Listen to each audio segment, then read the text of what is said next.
যখন আল্লাহর প্রিয় নবী হজরত মোহাম্মদের বয়স মাত্র ৯ বছর, তখন মক্কার জমিনে নেমে এসেছিল এক ভয়াবহ ও কঠিন সময়। দিনের পর দিন আকাশ ছিল পরিষ্কার, সূর্য উঠত, সূর্য ডুবত, কিন্তু মেঘ আর দেখা দিত না। বৃষ্টি যেন আকাশ ভুলেই গিয়েছিল। মক্কার চারপাশে যেসব ফসলের মাঠ একসময় সবুজে ভরে থাকত, সেগুলো ধীরে ধীরে শুকিয়ে হলুদ হয়ে যেতে লাগল। মাটিতে ফাটল ধরল, কূপগুলোতে পানি নামতে নামতে একসময় তলানিতে ঠেকল, ঝর্ণাগুলো নিঃশব্দে শুকিয়ে গেল। মানুষ পানির সন্ধানে দূর দূরান্তে ছুটে যেত, কেউ পাহাড় পেরিয়ে, কেউ মরুভূমির বুকে, কিন্তু যে সামান্য পানি তারা কষ্ট করে আনত, তাও বেশি দিন টিকত না। খরা দীর্ঘস্থায়ী হল, দিনের পর দিন, মাসের পর মাস। অসহায়তা আর অনিশ্চয়তা যেন মক্কার প্রতিটি ঘরে ঢুকে পড়ল। শিশুদের ঠোঁট শুকিয়ে যাচ্ছিল, মায়েদের চোখে ছিল আতঙ্ক, পশু পাখি না খেতে পেয়ে দুর্বল হয়ে পড়ছিল। মানুষ বুঝতে পারছিল, এইভাবে চলতে থাকলে কেউই আর বাঁচবে না। একসময় কোরাইশ গোত্রের সর্দাররা একে অপরের দিকে তাকিয়ে বলল, এখন আমাদের সবাইকে মিলে একটি বড় সিদ্ধান্ত নিতে হবে। এই খরা যদি থামে না, তাহলে আমাদের ঘরবাড়ি, আমাদের সন্তান, আমাদের পশু পাখি কিছুই আর রক্ষা পাবে না। এই ভয় আর অসহায়তার মধ্যেই মক্কার বড় বড় লোকেরা এক জায়গায় জড়ো হলো। চারদিকে শুধু চিন্তা আর ভারী নীরবতা। সবাই পরামর্শ করতে লাগল। শেষ পর্যন্ত তারা পুরনো প্রথার কথাই মনে করল। মক্কায় সেই সময় একটি প্রচলিত রীতি ছিল, যখনই কোনো বড় কাজ করতে হতো বা কোনো দৃঢ় প্রতিশ্রুতি নেওয়ার প্রয়োজন পড়ত, তখন একটি বড় পাত্র আনা হতো। সেই পাত্র পশুর রক্তে ভরে দেওয়া হতো। এরপর গোত্রের প্রধান সর্দাররা সেই রক্তে নিজেদের হাত বা হাড় ডুবিয়ে শপথ করত। একটি বড় পাত্র আনা হলো, সেটিকে পশুর রক্তে ভরিয়ে দেওয়া হলো। এক এক করে কোরাইশ গোত্রের বড় বড় সর্দাররা সামনে এগিয়ে এলো। নীরবতার মধ্যে তারা তাদের হাত সেই রক্তে ডুবিয়ে শপথ করল। কেউ ভারী কণ্ঠে বলল, মক্কায় বৃষ্টি হচ্ছে না। কেউ চোখ নামিয়ে বলল, আমাদের সন্তানরা অনাহারে মারা যাচ্ছে। কেউ আবার কাঁপা গলায় বলল, আমাদের পশু পাখি শেষ হয়ে যাচ্ছে। অবশেষে সবাই একসাথে ঘোষণা করল, আজ আমরা শপথ করছি, আজ রাতেই আমরা সবাই কাবা শরীফের কাছে যাব। আমরা কাবার দেয়াল ধরে দাঁড়িয়ে থাকব এবং আল্লাহর কাছে দোয়া করব। যতক্ষণ না বৃষ্টি নামে, ততক্ষণ আমরা দোয়া করতেই থাকব। আর যদি বৃষ্টি না আসে, তাহলে আমরা সেখানেই মারা যাব, কিন্তু কাবার দেয়াল ছেড়ে যাব না। এই ভয়ঙ্কর অথচ দৃঢ় সিদ্ধান্তের মধ্য দিয়েই সভার ইতি হলো। ঠিক করা হলো, রাতের বেলা গভীর মধ্যরাতে কোরাইশ গোত্রের সবাই একত্রিত হবে। সময় গড়াতে লাগলো, রাত নেমে এলো। নীরব মক্কা শহর যেন দম বন্ধ করে অপেক্ষা করতে লাগলো। মাঝরাতের সময় ঘনিয়ে এলে যেসব বড় বড় লোক রক্তে হাত ডুবিয়ে শপথ করেছিল, তারা একে একে নিজেদের ঘর থেকে বের হতে লাগলো। চারদিক নিস্তব্ধ, পায়ের শব্দ ছাড়া আর কিছুই শোনা যাচ্ছিল না। সবার একটাই লক্ষ্য, খানা কাবা। এই শপথকারীদের মধ্যেই ছিলেন আল্লাহর প্রিয় নবী হজরত মুহাম্মদ সাল্লাল্লাহু আলাইহি ওয়াসাল্লামের চাচা আবু তালেব। যখন মাঝরাত হলো, আবু তালেব তার ঘর থেকে বের হতে লাগলেন কাবার দিকে যাওয়ার জন্য। ঠিক তখনই ঘরের ভেতর থেকে ছোট ছোট পায়ের শব্দ শোনা গেল। শিশু মুহাম্মদ সাল্লাল্লাহু আলাইহি ওয়াসাল্লাম বিষয়টি লক্ষ্য করলেন। তিনি দৌড়ে এসে তার চাচার কাছে পৌঁছে গেলেন। নরম মায়া ভরা কণ্ঠে তিনি জিজ্ঞাসা করলেন, চাচা যান, আপনি কোথায় যাচ্ছেন? নীরব রাতের সেই প্রশ্নে আবু তালেব থমকে দাঁড়ালেন। তিনি ফিরে তাকালেন তার ছোট ভাতিজার দিকে। চাঁদের আলোয় শিশুটির মুখে ফুটে উঠেছিল নিষ্পাপ কৌতূহল। একটি দীর্ঘ নিঃশ্বাস ফেলে আবু তালেব বললেন, হে আমার প্রিয় ভাতিজা, তুমি কি জানো না, আমাদের মক্কা আজ ধ্বংসের মুখে। বৃষ্টি বন্ধ হয়ে গেছে, আকাশ দিনের পর দিন শুকনো। পানির অভাবে মানুষ অস্থির হয়ে ওঠে। শিশুরা কাঁদছে, মায়েরা অসহায় চোখে তাকিয়ে আছে, আর পশু পাখি না খেতে পেয়ে একে একে লুটিয়ে পড়ছে। এই কষ্ট সহ্য করতে না পেরে আমরা সবাই রক্তে হাত ডুবিয়ে শপথ করেছি, যতক্ষণ না আল্লাহ বৃষ্টি দেন, ততক্ষণ আমরা কাবার দেয়াল ধরে দাঁড়িয়ে থাকব। আজ রাতে আমি সেই প্রতিশ্রুতি পূরণ করতে যাচ্ছি। এই কথা শুনে শিশু মুহাম্মদ চুপ করে রইলেন। কিছুক্ষণ পর তিনি ধীরে ধীরে তার চাচার দিকে তাকালেন। তারপর এমন এক নরম কণ্ঠে বললেন, চাচা যান, আমাকেও আপনার সঙ্গে নিয়ে চলুন। এই কথায় আবু তালেব থমকে গেলেন। তিনি সঙ্গে সঙ্গে জবাব দিলেন না। কিছুক্ষণ ভেবে বললেন, না বাবা, সেখানে মক্কার বড় বড় লোকেরা জড়ো হবে। ওরা সবাই কুরাইশের সর্দার। আমি যদি একটি ছোট বাচ্চাকে সঙ্গে নিয়ে যাই, তাহলে লোকে আমাকে কি বলবে? কিন্তু শিশু মোহাম্মদ আবারও অনুরোধ করলেন। আবু তালেব তার ভাতিজাকে প্রাণের চেয়েও বেশি ভালোবাসতেন। এই জেদ, এই অনুরোধ শেষ পর্যন্ত তার শক্ত মনটাকেও গলিয়ে দিল। তিনি ধীরে করে বললেন, ঠিক আছে, এসো, আমার সঙ্গে চলো। এরপর তিনি তার ছোট ভাতিজার হাত ধরলেন। একজন অভিভাবক আর একটি শিশু, দুজন একসাথে নীরব রাতের বুকে হাঁটতে লাগলেন। হাঁটতে হাঁটতে তারা খানা কাবার কাছে পৌঁছে গেলেন। ওদিকে ইতিমধ্যেই মক্কার বড় বড় সর্দাররা একজন একজন করে কাবার পাশে জড়ো হচ্ছেন। হিসাব অনুযায়ী মোট ৩২ জন বড় বড় লোক সেখানে উপস্থিত ছিলেন। এরা সবাই ছিলেন সেই মহান ব্যক্তিরা যারা শপথ করেছিলেন, যতক্ষণ না আল্লাহ বর্ষণ করেন তারা কাবার দেয়াল ধরে দাঁড়িয়ে থাকবেন। যখন মক্কার সাধারণ লোকেরা খবর পেল, তারা তাদের ঘর থেকে বের হতে লাগল। পুরুষ, মহিলা, বৃদ্ধ, শিশু সকলেই সেই আশায় এগিয়ে গেল খানা কাবার দিকে, যেন আজ হয়তো আল্লাহ বৃষ্টি বর্ষণ করবেন। ধীরে ধীরে খানা কাবার চারপাশে মানুষের ভিড় জমতে লাগল। পুরো মক্কা যেন এক জায়গায় সমাহিত হয়ে গেল। সকলেই কাবার কাছে দাঁড়ালো, কিন্তু হঠাৎ সেই শপথকারীদের নজর পড়ল শিশুটির ওপর। একজন অবাক হয়ে একে অপরের দিকে তাকালো। তাদের একাংশ চিৎকার করে বলল, তুমি এটা কি করলে?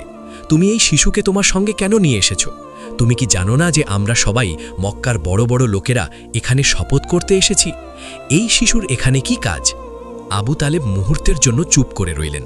তাহলে তিনি ধীরে ধীরে তার প্রিয় ভাতিজার দিকে ফিরলেন এবং নরম সুরে তিনি বললেন, হে আমার ভাতিজা, যাও পিছনে গিয়ে বসো। আল্লাহর প্রিয় নবী হজরত মুস্তাফা সাল্লাল্লাহু আলাইহি ওয়াসাল্লাম সঙ্গে সঙ্গে চুপচাপ পিছনের ভিড়ের দিকে সরে গেলেন এবং শান্তভাবে বসে রইলেন। এদিকে ভিড়ের মধ্যে ৩২ জন সর্দার একত্রিত হলেন। তারা কাবার দেয়ালকে শক্ত করে ধরলেন। হাতের আঙ্গুলগুলো দেয়ালের সেলায় জড়িয়ে গেল, যেন তাদের সমস্ত আত্মা কেবল সেই দেয়ালকে আঁকড়ে ধরে টিকে থাকছে। তাদের চোখে চোখের জল ভিজে কাঁধে কাঁধ মিলিয়ে তারা একসাথে উচ্চস্বরে বলতে লাগলেন, হে আল্লাহ, যিনি কাবাকে সৃষ্টি করেছেন, আমাদের উপর বর্ষণ করুন, আমাদের মাটিতে বৃষ্টি দিন। রাত্রি গভীর, চারপাশে কেবল অন্ধকার ও নিস্তব্ধতা। কেউ কাবার দেয়াল শক্ত করে ধরে ফরিয়াদ করছে, কেউ নিজের হৃদয়ের গভীর দুঃখ আর আশার সঙ্গে কান্না করছে। কিন্তু সময় নীরব এবং আকাশে কোনো মেঘের চিহ্ন নেই। রাত গড়িয়ে গেল, তবে বৃষ্টি হলো না। ভোরের আলো আসতে লাগল। পাখিরা ঘুম থেকে জেগে উঠল, শহর ধীরে ধীরে জেগে উঠল। মানুষরা ঘরে ফিরতে শুরু করল, কিন্তু সেই ৩২ জন মানুষ এখনও কাবার দেয়ালের সামনে দাঁড়িয়ে রইল। আকাশ অপরিবর্তিত, নিখুঁতভাবে পরিষ্কার, যেন তাদের ফরিয়াদ শূন্যে হারিয়ে গেছে। সূর্য ধীরে ধীরে উপরে উঠে আসলো। তার তাপ মক্কার প্রতিটি কোণকে উষ্ণতার আগুনে পুড়িয়ে দিচ্ছিল। দিব্যদিনের রোদ শুরু হলো। কাবার দেয়ালের পাথরগুলো গরম হয়ে জ্বলতে লাগলো। ঘামে ভিজে ৩২ জন লোক, যারা সারা রাত বৃষ্টির জন্য হাত তুলে দোয়া করেছিল, তাদের শরীর অবসন্ন হতে লাগলো। কেউ কেউ মাথা ঘুরে মাটিতে পড়ে গেল, কেউ হাঁটতে পারছিল না, কেউ শারীরিক যন্ত্রণায় কাঁপছে। এমন সময় হঠাৎ আবু তালেব গভীর ক্লান্তির মাঝেও এক অদ্ভুত অনুভূতি টের পেলেন। মনে হলো যেন কেউ নীরবে তার কাপড়ের পেছনটা ধরে টানছে। রোদের তাপে জ্বলতে থাকা শরীর নিয়ে তিনি বিরক্তি আর বিস্ময় মেশানো দৃষ্টিতে ঘুরে তাকালেন। ঘুরে তাকিয়েই তিনি থমকে গেলেন। তার সামনে দাঁড়িয়ে আছে তারই ভাতিজা, মাত্র ৯ বছরের শিশু মোহাম্মদ, ভবিষ্যতের আল্লাহর প্রিয় নবী হজরত মোহাম্মদ সাল্লাল্লাহু আলাইহি ওয়াসাল্লাম। রোদের আলোয় শিশুটির মুখ শান্ত, চোখে অদ্ভুত এক দৃঢ়তা, অথচ ভীষণ বিনয়। এই দৃশ্য দেখে আবু তালেবের মুখের অভিব্যক্তি কঠিন হয়ে গেল। সারা রাতের ক্লান্তি, ব্যর্থতার হতাশা আর ভেতরের ক্ষোভ একসাথে তার কণ্ঠে ফুটে উঠল। তিনি রাগ মেশানো কণ্ঠে বললেন, হে মোহাম্মদ, তুমি এখানে কেন এসেছ?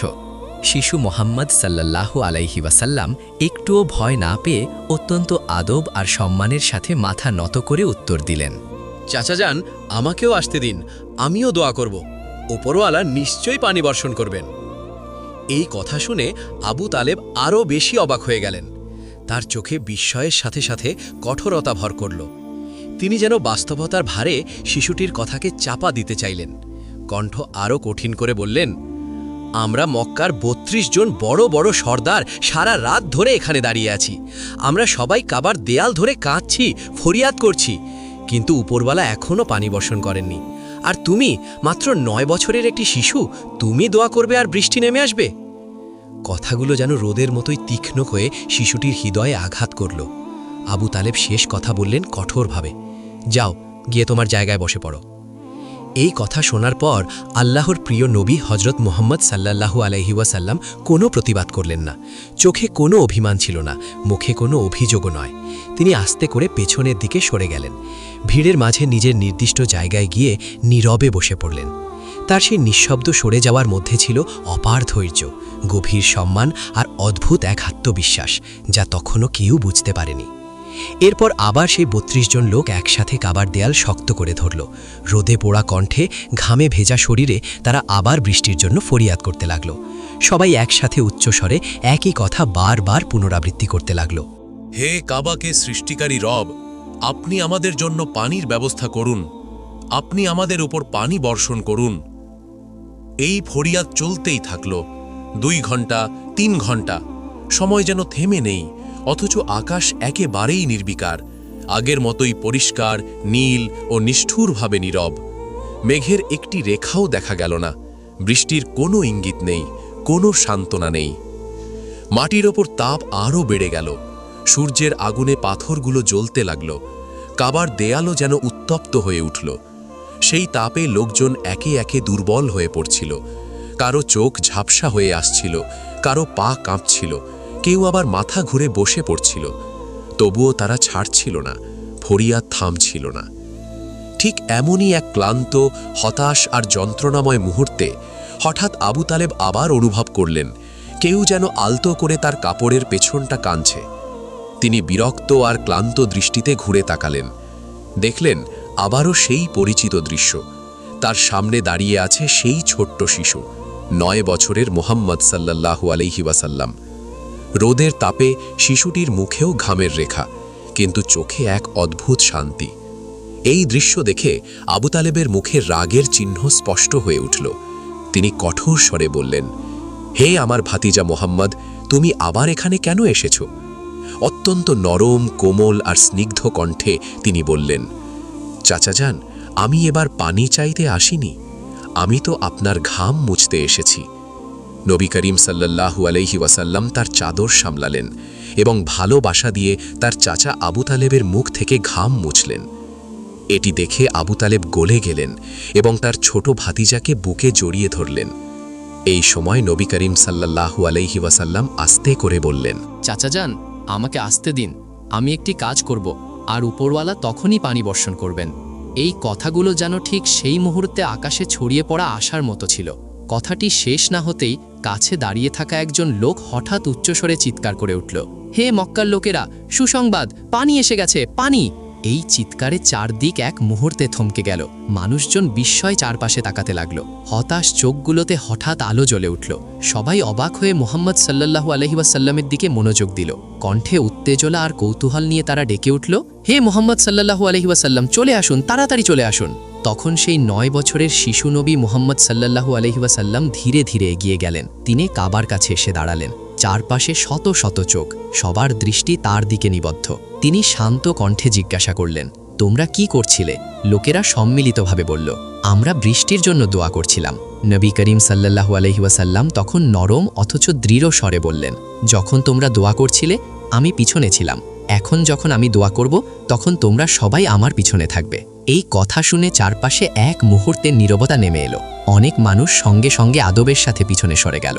তারা বুঝে গিয়েছিল এটি কোনো সাধারণ শিশুর কথা নয়, এটি ছিল এমন এক কণ্ঠ যার মধ্যে অদৃশ্য এক কর্তৃত্ব আর অদ্ভুত প্রশান্তি ছিল।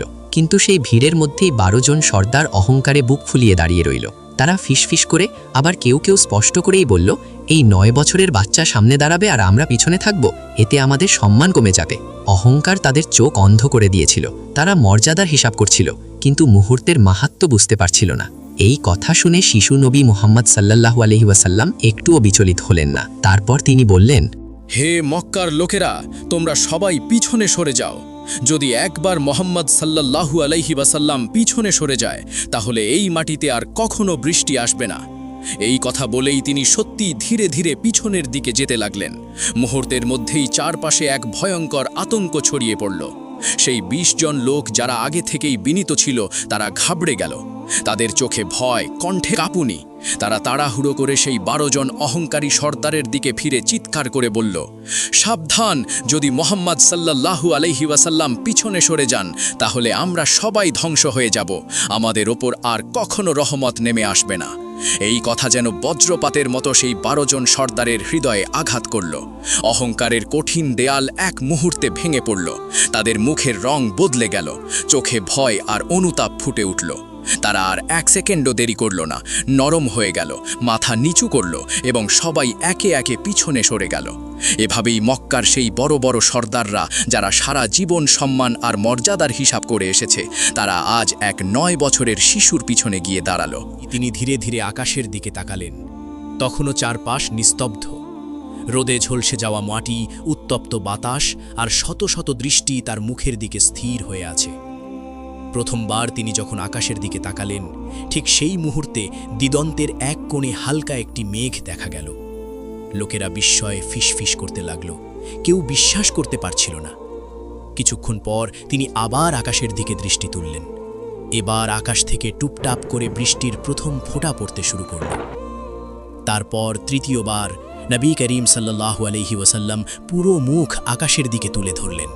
ঠিক তখনই আকাশ মুহূর্তের মধ্যে গাঢ় মেঘে ছেয়ে গেল, বজ্রের গর্জন শোনা গেল, আর সঙ্গে সঙ্গেই নেমে এলো প্রচণ্ড বৃষ্টি। বহুদিনের শুকনো ক্ষেত মুহূর্তেই সতেজ হয়ে উঠল, ধূলি ধূসর মাটি আনন্দে ভিজে যেতে লাগলো। এরপর যখন হজরত মুহাম্মদ সাল্লাল্লাহু আলাইহি ওয়াসাল্লাম হজরত হালিমাতুস সাদিয়া রাদিয়াল্লাহু তাআলা আনহার ঘরে লালিত পালিত হচ্ছিলেন, তখন তার বয়স ছিল মাত্র 3 বছর। একদিন তার দুধ মা হালিমাতুস সাদিয়াকে অত্যন্ত আদব ও কোমলতার সাথে জিজ্ঞাসা করলেন, আম্মা, আমার ভাইয়েরা কোথায় যায়? হালিমাতুস সাদিয়া মমতার হাসি দিয়ে উত্তর দিলেন, তারা ছাগল চড়াতে যায় বাছা। এই কথা শুনে শিশুলবি সঙ্গে সঙ্গে বললেন, আম্মা, আমিও তাদের সাথে যেতে চাই। এই অনুরোধ শুনে হালিমাতুস সাদিয়া রাদিয়াল্লাহু তাআলা আনহার হৃদয় কেঁপে উঠল। মায়ের মন ভয় আর মমতায় ভরা। তিনি সঙ্গে সঙ্গে নিষেধ করলেন। এত ছোট শিশুকে জঙ্গলময় মাঠে পাঠাতে তার মন সায় দিচ্ছিল না। ঠিক তখনই পাশে দাঁড়ানো বোন সাইমা রাদিয়াল্লাহু তাআলা আনহা মায়ের দিকে তাকিয়ে দৃঢ় অথচ স্নিগ্ধ কণ্ঠে বললেন, আম্মা, আপনি কি জানেন, যখন ভাই মোহাম্মদ সাল্লাল্লাহু আলাইহি ওয়াসাল্লাম আমাদের সাথে যায়, তখন আকাশ থেকে মেঘ নেমে এসে তার মাথার উপর ছায়া করে রাখে, রোদ কখনোই তার গায়ে পড়ে না। এই কথা শুনে হযরত হালিমাতুস সাদিয়া রাদিয়াল্লাহু তাআলা আনহার মন বিশ্বাস আর আনন্দে ভরে গেল। তার চোখে পানি চলে এলো। তিনি গভীরভাবে অনুভব করলেন, এই শিশু কোনো সাধারণ শিশু নয়, তিনি আল্লাহর বিশেষ সুরক্ষায় রয়েছেন। যদিও সাইমার কথা শুনে তার হৃদয়ে কিছুটা শান্তি নেমে এলো, তবুও মায়ের মন চাইছিল না মোহাম্মদ সাল্লাল্লাহু আলাইহি ওয়াসাল্লামকে চোখের আড়াল করতে। এই শিশুকে তিনি কখনো এক মুহূর্তের জন্যেও একা ছাড়েননি। কিন্তু আল্লাহর প্রিয় রসুল সাল্লাল্লাহু আলাইহি ওয়াসাল্লাম বারবার আদবের সাথে ভালোবাসা আর নিষ্পাপ কণ্ঠে অনুরোধ করতে লাগলেন। তার চোখে ছিল আগ্রহ, কণ্ঠে ছিল বিনয়। অবশেষে হালিমাতুস সাদিয়া রাদিয়াল্লাহু তাআলা আনহা অনুমতি দিলেন। এভাবেই একদিন আল্লাহর প্রিয় রসুল সাল্লাল্লাহু আলাইহি ওয়াসাল্লাম তার দুধ ভাইদের সাথে ছাগল চড়াতে জঙ্গলের দিকে রওনা হলেন। ছোট নবীজি সাল্লাল্লাহু আলাইহি ওয়াসাল্লামের ভঙ্গি ছিল সম্পূর্ণ ব্যতিক্রমী। তিনি কখনো কোনো ছাগলের মাথায় স্নেহ ভরে হাত বুলিয়ে দিতেন, কখনো আদর করে ডাকতেন, আর সবচেয়ে বিস্ময়কর বিষয়, ছাগলগুলো যেন তাকে চিনত। তারা তার কাছে এসে শান্তভাবে চড়তে লাগত। কোনো হইচই নেই, কোনো বিশৃঙ্খলা নেই, সব কিছু যেন তার উপস্থিতিতেই শান্ত হয়ে যেত। এই নিয়ম এভাবেই কয়েকদিন ধরে চলতে থাকলো। 4-5 দিন ধরে আল্লাহর প্রিয় নবী হজরত মোহাম্মদ সাল্লাল্লাহু আলাইহি ওয়াসাল্লাম তার দুধ ভাইদের সাথে ছাগল চড়াতে যেতেন। আশ্চর্যের বিষয় ছিল, যেখানেই নবীজি সাল্লাল্লাহু আলাইহি ওয়াসাল্লাম পা রাখতেন, সেখানকার কাঁটা যেন আপনা আপনি নুয়ে পড়ত। তার কোমল পায়ে কখনো কাঁটা ফুটত না। ছাগলগুলো কখনো পথ হারাতো না, ছুটোছুটি করত না, বরং চারপাশে এক অদ্ভুত শান্তি নেমে আসত। মনে হতো পুরো পরিবেশটাই যেন সুরক্ষার ছায়ায় ঢাকা। মাঠ, জঙ্গল, আকাশ সবকিছু যেন তার উপস্থিতিতে শান্ত হয়ে যেত।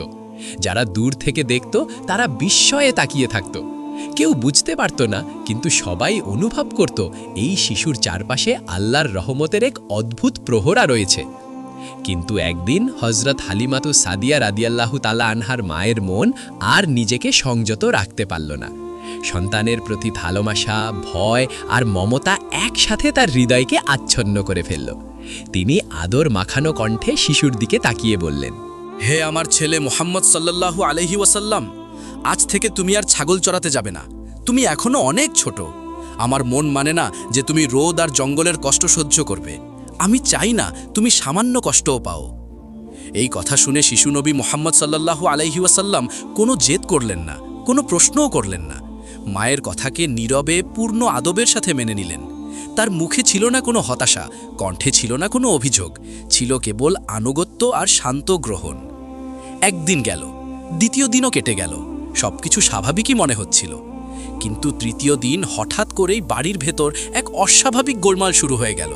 আতঙ্কের শব্দে চারপাশ কেঁপে উঠল।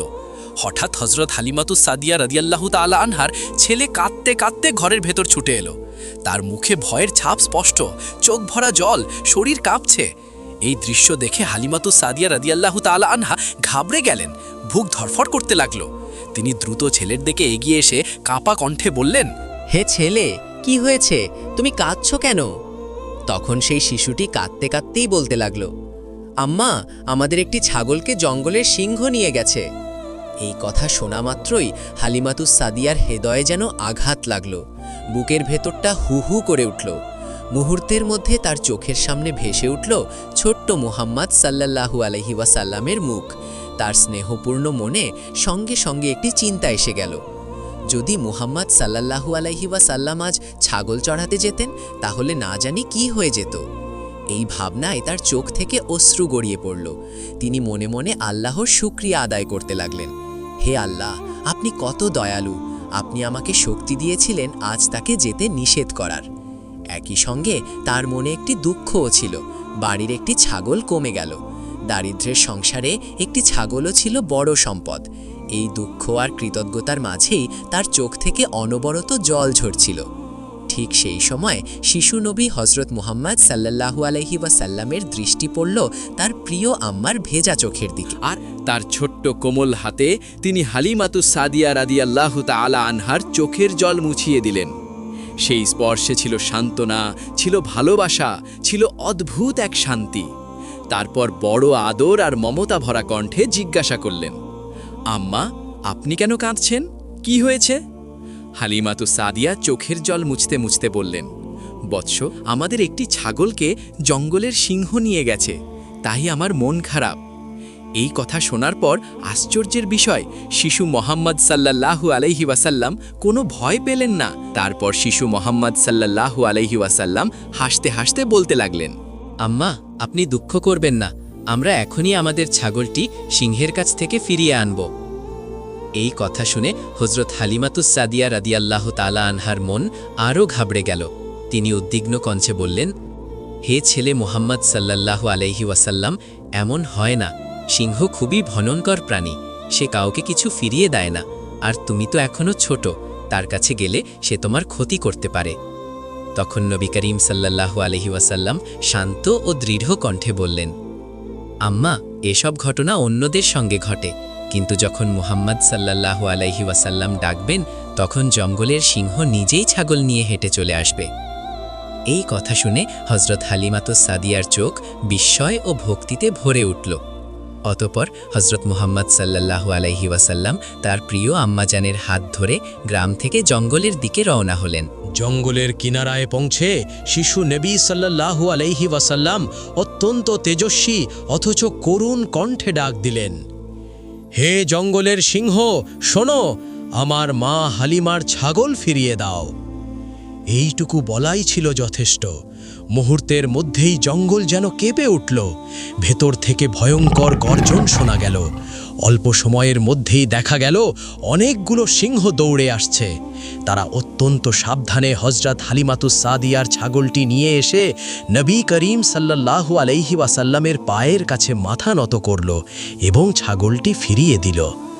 ভালোবাসা ও ভক্তিতে ভরা দৃষ্টিতে সিংহগুলো নবীজির দিকে তাকিয়ে রইল। তখন শিশু নবী সাল্লাল্লাহু আলাইহি ওয়াসাল্লাম বললেন, তোমরা কি জানো না এটা আমার মায়ের ছাগল? তখন সেই সিংহগুলো যেন বিনীতভাবে উত্তর দিল, হে নবী, আমাদের ক্ষমা করবেন, আপনার দিদার পাওয়ার আশাই আমরা এমনটি করেছি। বিগত 3 দিনে আপনাকে দেখতে পাইনি, তাই ভেবেছিলাম ছাগলগুলো আটকে রাখলে আপনি নিশ্চয়ই খুঁজতে আসবেন।